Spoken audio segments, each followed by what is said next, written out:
안녕하십니까. 권동주 소사입니다. 며칠 전 러시아의 문학가 미하일 일린의 저서 인간의 역사를 보면서 왜 인간이 자연의 주인이고 자연의 종을 조정하는 존재임을 깨우치면서 우주 자연의 주인이 인간임을 다시 각성했는데요. 문명이 성숙함에 따라 인간은 자연에 순응하면서 또한 자연을 이용하는 방법을 터득하여 역사의 수레바퀴를 돌리며 현대 문명을 낳는 긍정적인 면도 있었습니다. 하지만 한편으로 인류는 무분별한 자원의 남용으로 환경 파괴와 자연 손상을 극치에 이르게 하고 있습니다. 결국 이대로 간다면 손써볼 수 없는 인류의 생존과 지구 차원의 위기를 맞이하게 될 것입니다. 그래서 석학들은 인간 삶의 차원 전이가 필요하다고 한결같이 이야기하고 있는데요. 이제 인류는 만물 생명의 공동체이자 존재의 근거인 자연으로 돌아가 자연과 함께 공존하고 소통하는 진정한 자연의 주인공으로 거듭 태어나야 합니다.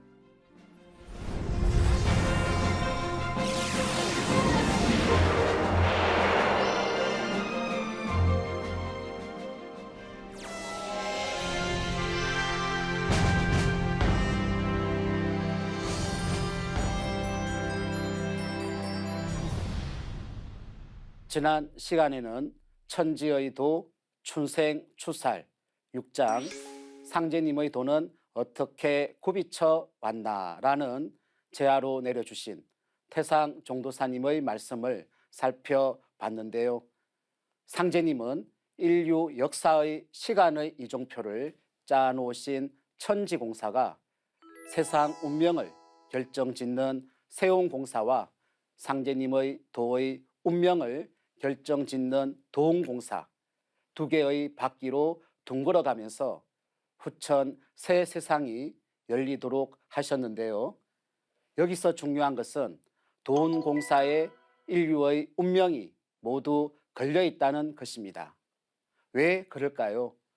그것은 상제님을 신앙하는데 가장 중차대한 문제는 상제님의 종통이 어떻게 전수되고 상제님의 도의 정신을 누가 그대로 인사로 실현시켜 나가는지를 제대로 보는 것이 중요하기 때문입니다.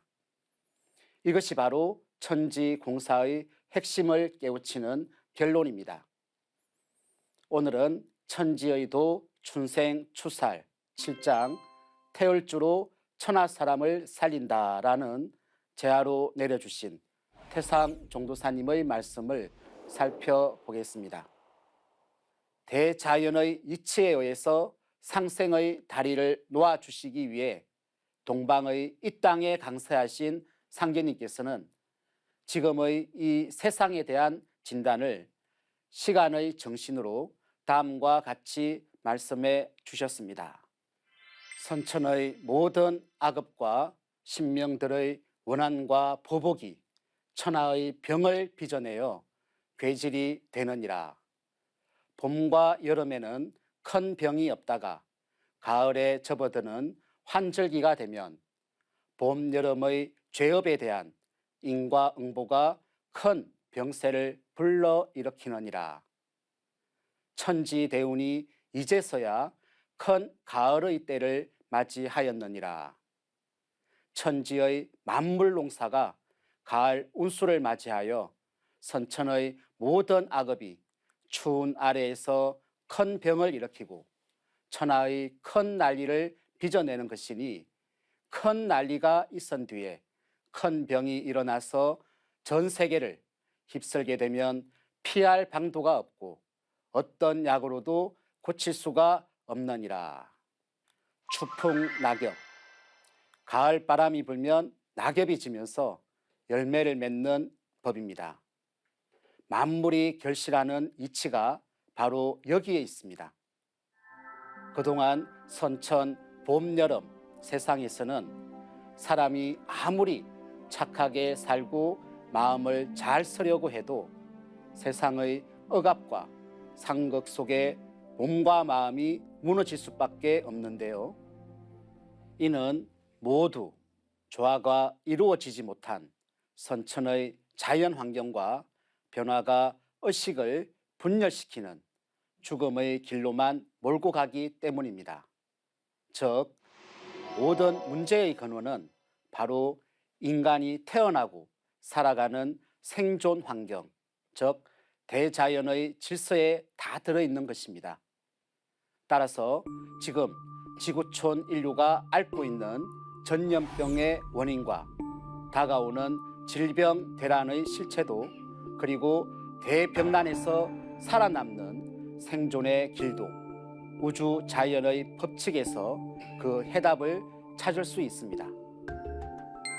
우주의 여름철 말이 되면 천지의 인간 세상의 성장과 분열을 한순간에 정지시키는 손길이 들어오는데요. 그 이치가 바로 천지의 도, 춘생추살입니다.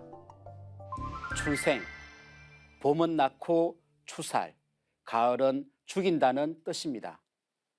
천지에서 그동안 길러온 인간 생명을 거두어 드립니다.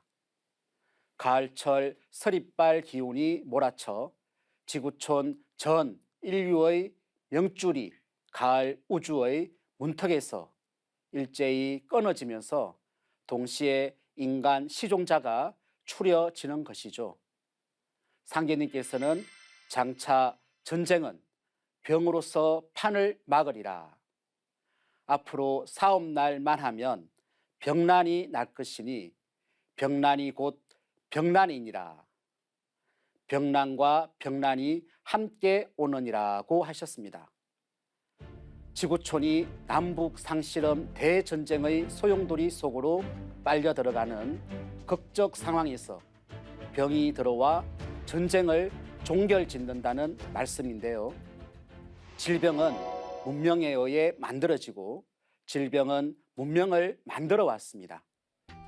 역사를 돌이켜보면 큰 전쟁이 발발할 때에는 반드시 큰 전염병이 뒤따랐으며 인간 문명의 전환점에서는 질병이 그 결정적인 역할을 수행하였습니다.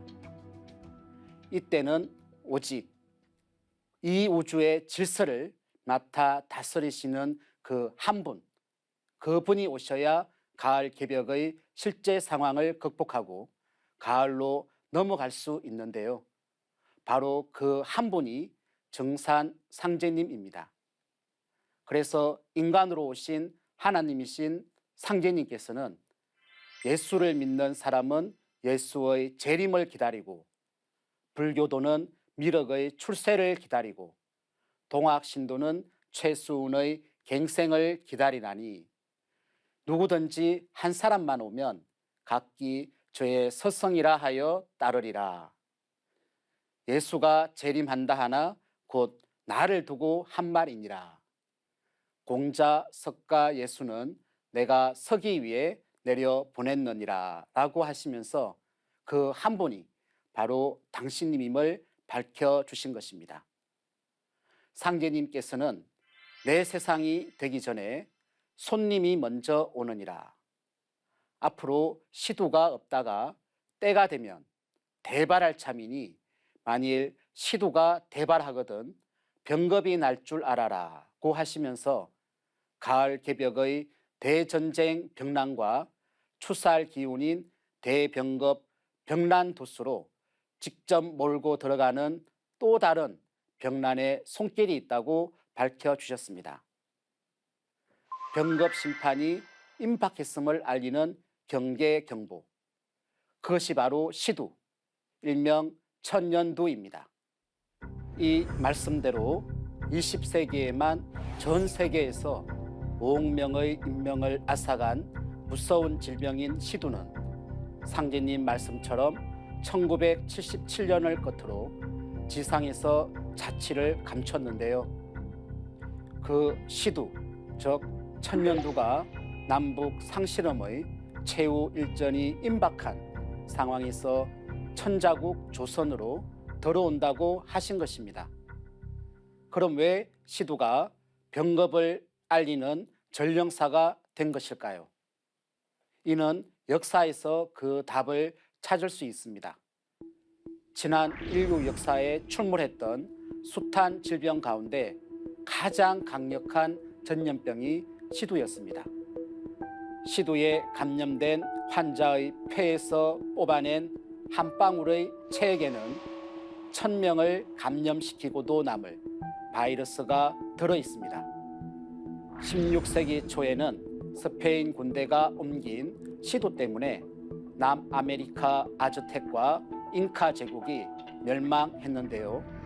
시두는 흔히 치료법이 없고 오로지 예방법만 있다고 합니다.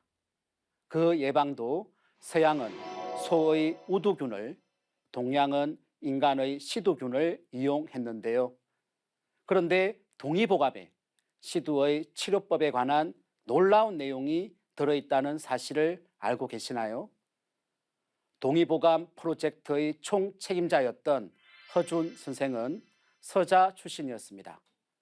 이러한 신분적 제약을 갖고 있던 그가 훗날 양평군으로까지 불릴 수 있게 되었던 것은 1590년 광해군의 시두를 치료하면서부터였는데요.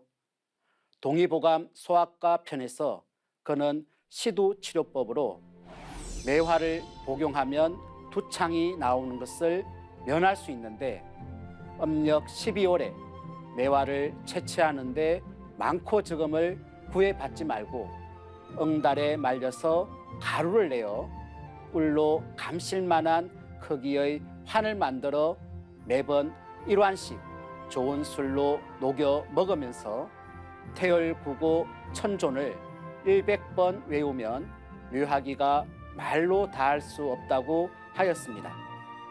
여기서 아주 특이한 점은 물리적인 환의 복용과 함께 태열구고 천존이라는 주문수행입니다.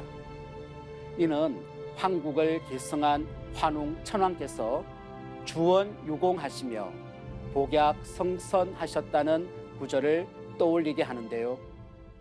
태열구고 천존을 그대로 직역하면 고통으로부터 구원을 내려주시는 하늘의 존귀하신 태열신이시여 라는 뜻입니다. 결국 시두치료법의 비밀은 태열에 있으며 정산 상계님께서 인류 구원의 법방으로 내려주신 태열주와 그 맥이 상통하는데요. 태모님께서는 병겁이 돌기 전에 단독과 시두가 먼저 들어오느니라. 시두의 때를 당하면 태열주를 읽어야 살 수 있느니라고 하셨죠. 그런데 일찍이 인간이 정복한 유일한 질병이라고 공표한 시두가 어떻게 해서 다시 발병하는 것일까요? 앞으로 시두가 없다가 때가 되면 대발할 참이라는 상제님 말씀처럼 시두는 1977년을 끝으로 지상에서 자취를 감추면서 이에 발맞춰 우리나라도 1981년 천년두를 법정 전염병에서 제외를 시켰는데요. 하지만 21년 만인 2002년 3월에 또다시 법정 전염병에 추가를 하였습니다. 그런데 문제는 시두가 생물학 테러의 형태로 일어날 가능성이 있다는 것입니다. 시두를 생물학 무기로 사용한다면 10g 가지고도 2, 3일 이내에 서울 인구 절반 이상을 감염시킬 수 있습니다. 유엔 보고서에 따르면 북한도 시두 바이러스를 보유하고 있다고 밝힌 바 있는데요. 시두가 앞으로 자연 현상으로 일어나든 생물학 무기를 사용하여 일어나든 가장 심각한 이유는 지구촌에서 시두가 마지막으로 발생한 지 수십 년이 지나 사람들이 소멸된 것으로 여기고 예방접종도 하지 않는다는 점 때문입니다. 정산 상계님께서 100년 역사의 전체 대세를 일러주신 후 그 최종 마무리 상황에 대해 난리가 나간다, 난리가 나간다, 난리가 나가고 병이 들어오리라고 하셨는데요. 난리가 나가고 병이 들어온다.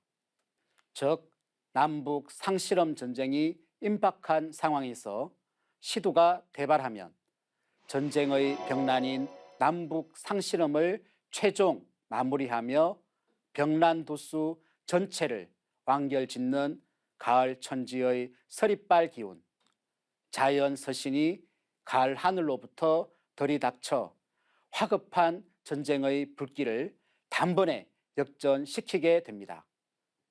상상을 초월하는 괴질이 처음 발병하는 곳이 어디이고 어떻게 병겁이 확산이 되며 얼마나 오랫동안 괴병이 전 세계 곳곳을 휩쓸게 되는지, 그리고 괴병은 왜 올 수밖에 없는지는 정산도 도전을 읽어보시면 해답을 찾을 수 있습니다.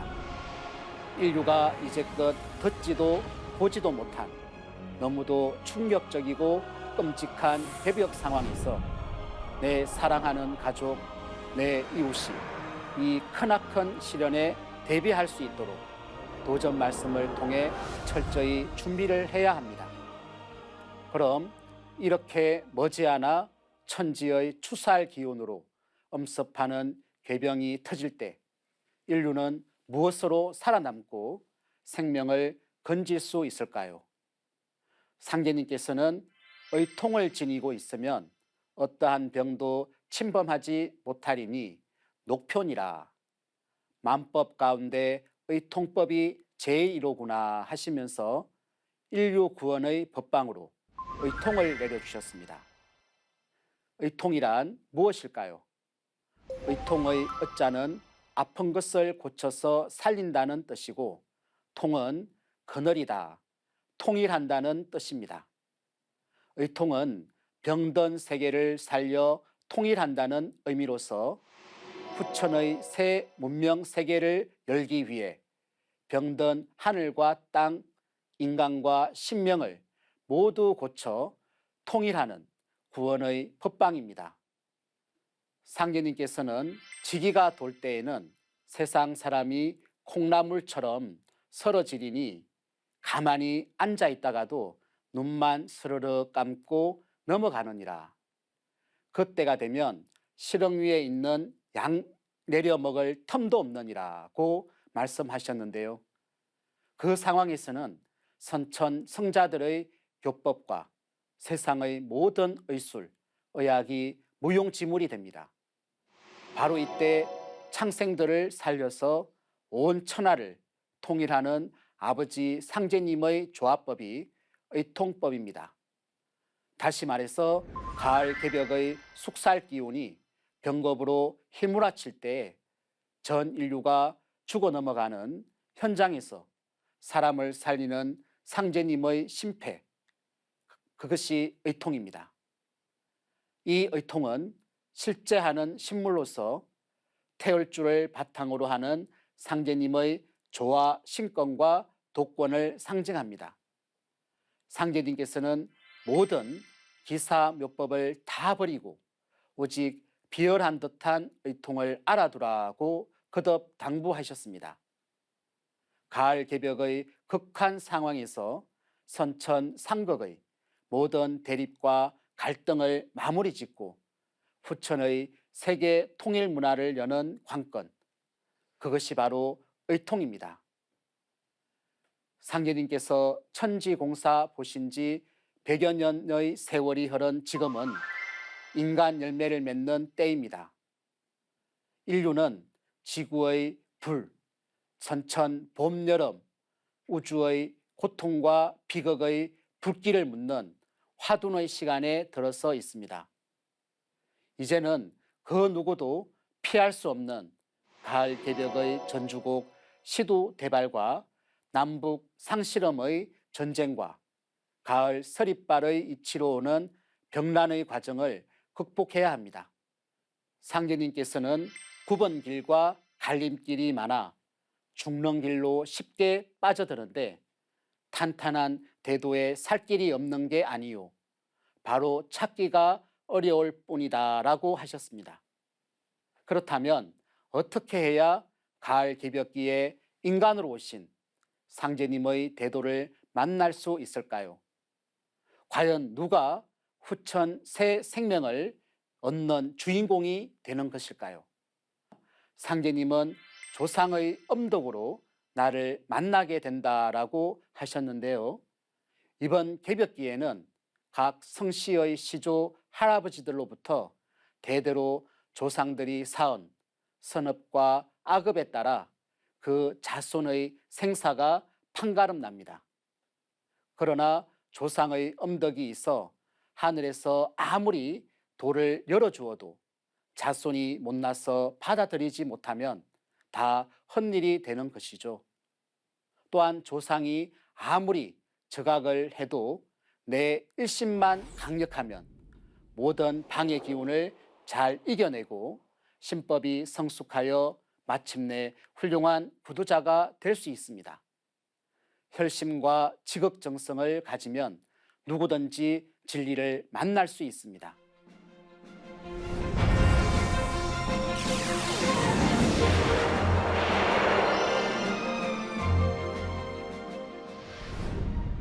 이와 관련한 시청자의 질문이 들어와 있는데요. 한번 들어볼까요?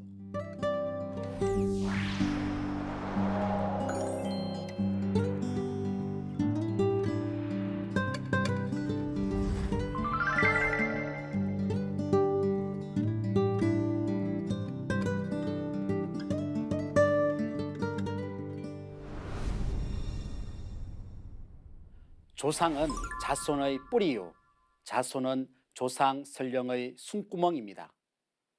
조그만한 순 하나로 인해 고목이 살아나듯이 자손이 하나라도 살아남아야 조상님이 이번에 살 수 있습니다.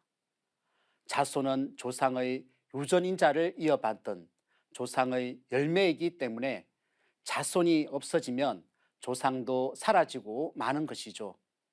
그래서 조상들은 천상에서 자손줄이 끊어지지 않도록 늘 간절히 기도하며 구원의 손길로 자손의 삶에 직접적인 영향을 미칩니다. 상제님은 설령신이 자손줄을 타내리기 위해 60년을 기도한다고 하셨습니다. 또한 상제님은 가을 개벽기에 누가 살 기운을 받지 못하여 천지의 낙엽으로 영원히 소멸당하는지에 대해서도 밝혀주셨습니다. 자손이 설령을 박대하면 그 선령도 자손을 박대하느니라. 이제 인종시를 추리는 후천 가을 운수를 맞아 설령신을 박대하는 자들은 모두 살아남기 어려우리라. 상제님 말씀을 보면 생명의 뿌리인 부모와 조상을 부정하고 혈통을 바꾼 사람은 모두 구원을 받을 수 없습니다. 가을의 이치는 만물이 뿌리를 찾아 돌아가면서 낙엽이 지고 열매를 맺는 것입니다.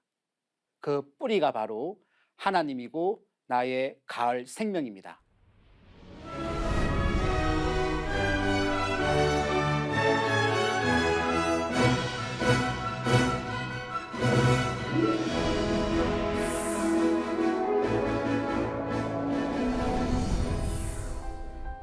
하늘에 있는 태양과 달의 빛이 지구에 내려오는 이유는 바로 인간을 길러 성숙시키기 위함입니다.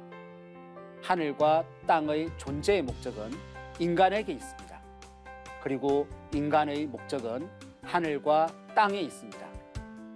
천지와 인간의 관계성과 목적성을 알기 위해서는 우주 1년 4계절의 인간 농사 짓는 새로운 이야기를 알아야 합니다. 그러므로 진리의 대상은 인간에게 있습니다. 모든 종교의 가르침과 철학의 탐구 대상은 인간이어야 합니다. 인간의 놀라움에 눈을 떼야 합니다. 20세기 현대 물리학의 최고의 성과는 인간이 참여하는 우주라는 사실을 밝힌 것인데요. 천지의 이치로 인간 열매를 맺게 하기 위해 오는 가을 대개벽의 서리빨 병난에서 구원의 주체는 신이 아닌 인간입니다. 인간이 하나님의 조합군과 신권인 의통을 지고 직접 인간이 인간을 살려 하나님의 꿈을 이루게 됩니다. 상계님께서는 천하 생명을 태울주로 살린다. 태울주로 천명을 이루느니라고 하셨습니다. 천지병을 다스리는 천지의 약주문, 태울주에 관한 이야기는 다음 시간에 구체적으로 살펴보겠습니다. 감사합니다.